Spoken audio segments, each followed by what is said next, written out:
कार्यक्रम में उपस्थित मुख्य अतिथि महोदय, रेस्पेक्टेड निदेशक महोदय, अभिभावक, माताएं, प्यारे बच्चों,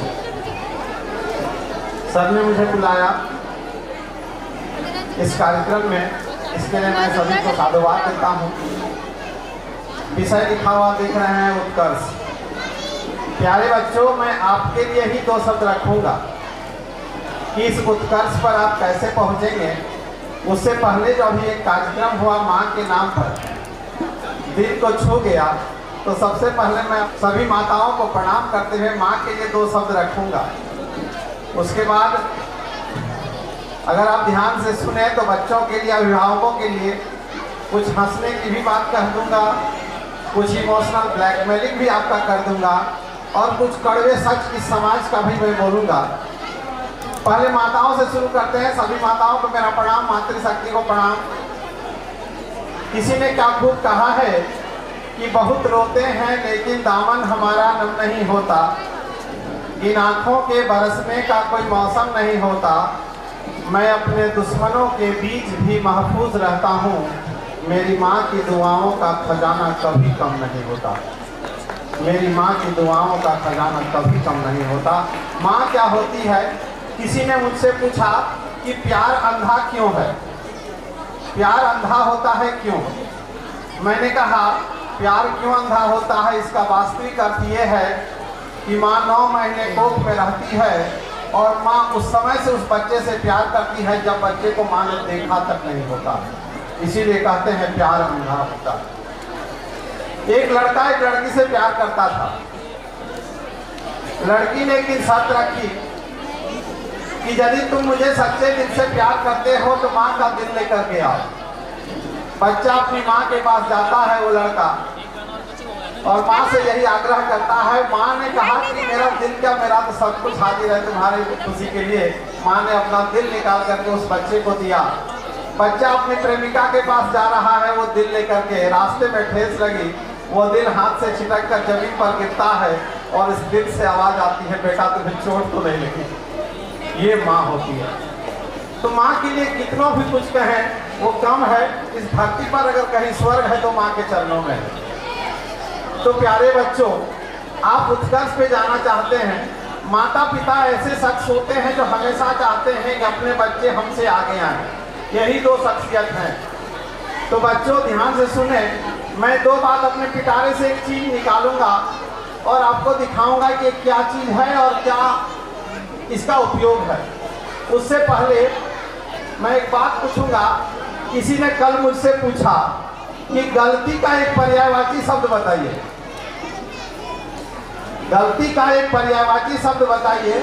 मैंने कहा गलती का एक पर्यायवाची शब्द होता है पीठ। ये देख रहे हैं। तो जिन्होंने मुझसे पूछा उनको समझ में आया नहीं, तो उन्होंने फिर पूछा ये कैसे? तो मैंने कहा अपना छोड़ के सबका दिखता है। ये गलती ही ऐसी है जो अपनी नहीं दिखती, बाकी सबकी दिखती है।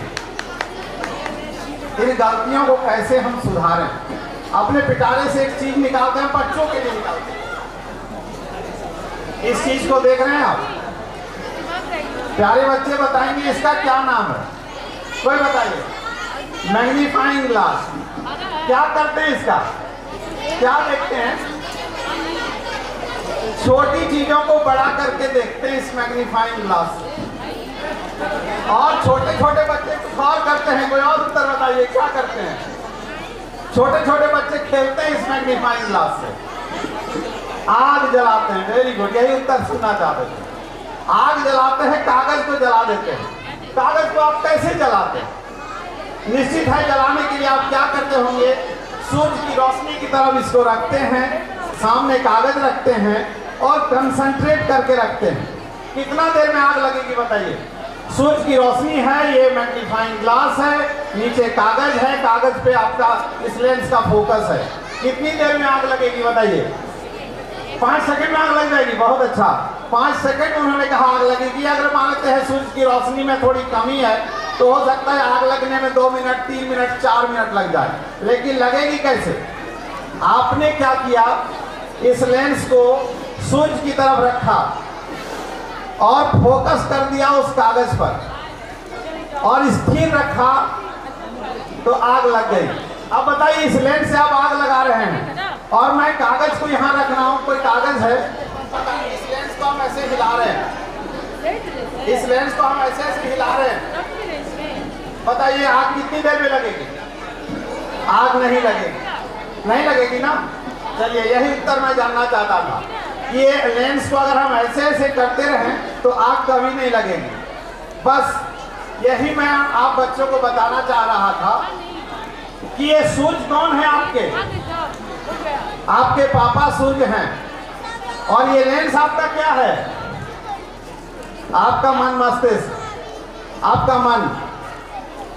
अगर आपका मन कंसंट्रेट होगा तो आग लगेगी और हिलते डुलते रहेगा तो कभी आग नहीं लगेगी। तो आप अपने मन से पढ़ाई कंसंट्रेट होकर के अगर करेंगे तो आप उत्कर्ष की ओर चले जाएंगे।